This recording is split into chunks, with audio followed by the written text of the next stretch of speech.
Hey, welcome back. Over the past few episodes, we've been building our understanding of the piano keyboard piece by piece. We learned about half steps and whole steps. We discovered the pattern that makes a major scale: whole, whole, half, whole, whole, whole, half. And last time, we finally named those black keys using sharps and flats. Today, we're going to put all of that together and build some major scales starting from different notes. And I'm going to ask you to work through some of this with me. If you've got a keyboard nearby, fantastic, use it. If not, try to visualize the keyboard in your mind. Picture those white keys, those groups of 2 and 3 black keys. Ready?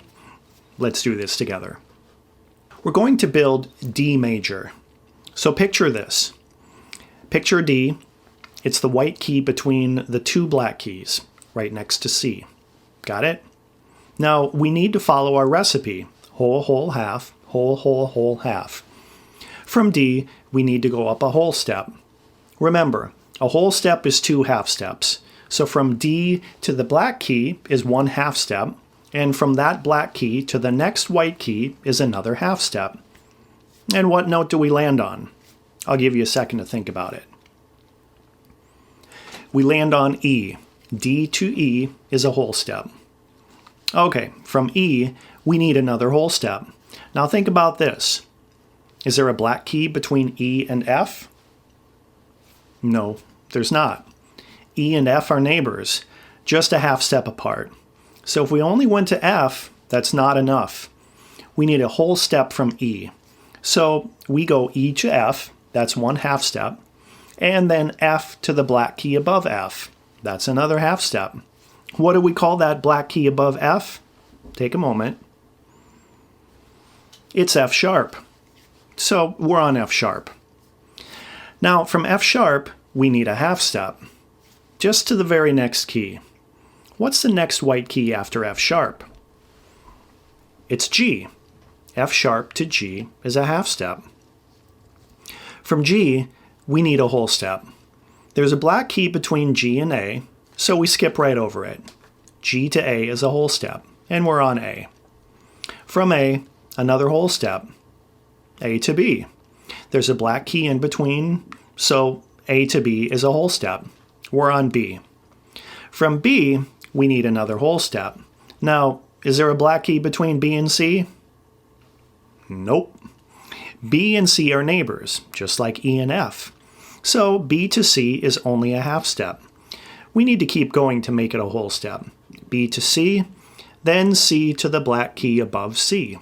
What do we call that black key above C? C sharp.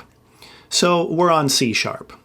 And finally, from C sharp, we need a half step to get back home to D. C sharp to D, just 1 half step. So let's say the whole D major scale.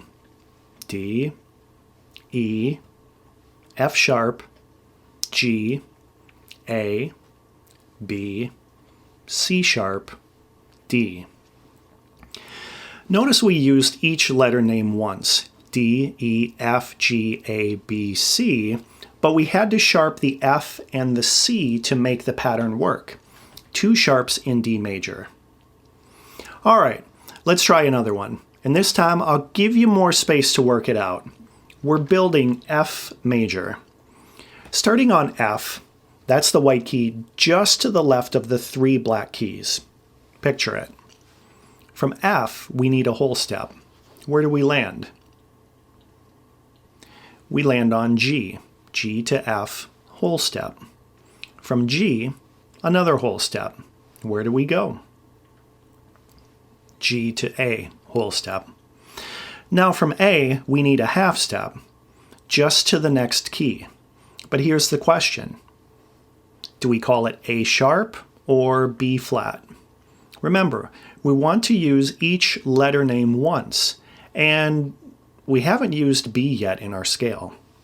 Think about which name makes more sense. We call it B flat. It's the same black key. You could call it A sharp, but B flat keeps our letter names in order. We're on B flat. From B flat, we need a whole step. Now, B flat is a black key. The very next key is the white key B, which is a half step away. Then from B to C is another half step. So B flat to C is actually 2 half steps, which makes it a whole step. Where do we land after a whole step from B flat? We land on C. B flat to C is a whole step. From C, we need another whole step. Where do we go? C to D, whole step. We're on D. From D, another whole step. D to E, a whole step. We're on E. And from E, we need a half step to get back home to F. E to F, no black key between them, that's a half step. So the F major scale is F, G, A, B flat, C, D, E, and F. Let me verify the pattern.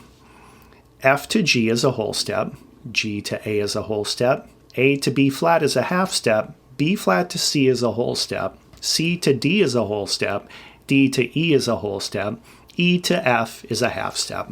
Whole, whole, half, whole, whole, whole, half. Perfect. 1 flat, B flat. Here's what I want you to notice. Every major scale follows the same pattern, but each one uses different sharps or flats to make it work. D major has 2 sharps, F sharp and C sharp. F major has 1 flat, B flat. C major has no sharps or flats, just the white keys. And this is why we have different keys. Each key is just a major scale starting from a different note. And because of where the half steps naturally fall on the keyboard between E and F and between B and C, we need to adjust certain notes with sharps or flats to maintain that whole, whole, half, whole, whole, whole, half pattern. The pattern's always the same. The feeling is always the same, that bright, stable, major sound, but the specific notes change depending on where you start. Now, why does this matter? Why do we need 12 different major keys when they all follow the same pattern? Well, a few reasons. Different keys sit in different pitch ranges, which matters for singers. Some keys might be too high or too low for a particular voice.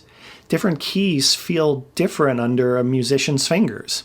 And in larger musical performances, moving between keys creates variety and emotional journey. But here's the real magic. The pattern stays consistent. Once you know how to build a major scale from any starting note, you can do it from every starting note. The keyboard shows you the way.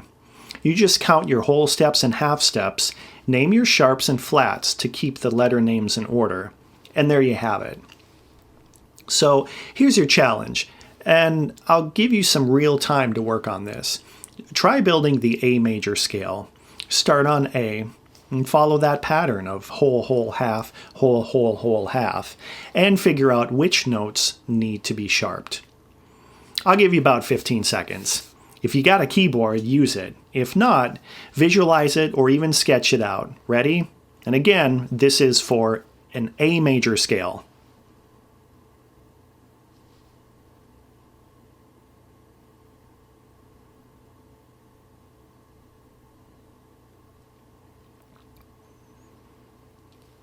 All right, how'd you do?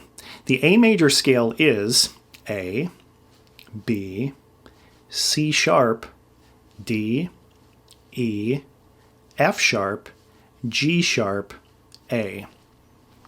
3 sharps, C sharp, F sharp, and G sharp. If you got that, great work. If you didn't quite get there, totally fine. Go back and count through it again. It takes practice. Now, before we wrap up today, I want to tell you about something special coming up. This is episode 4 in our series, and next time, episode 5, we're going to do something a little different. Every 5th episode, we're going to step back from the technical side and look at how all of this shows up in actual popular music. The songs you hear on the radio, on streaming, in the charts.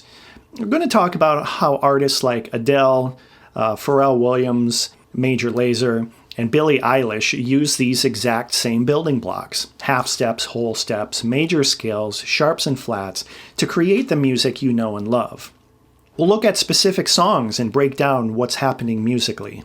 How do these simple patterns create memorable hooks? Why do certain melodic choices feel so satisfying? What's actually going on in those songs?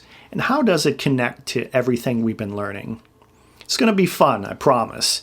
And it'll show you that all of this theory isn't just abstract. It's the foundation of the music you listen to every day. Thanks for joining me today. Keep exploring those scales, and I'll see you next time for our special edition on music theory in popular music.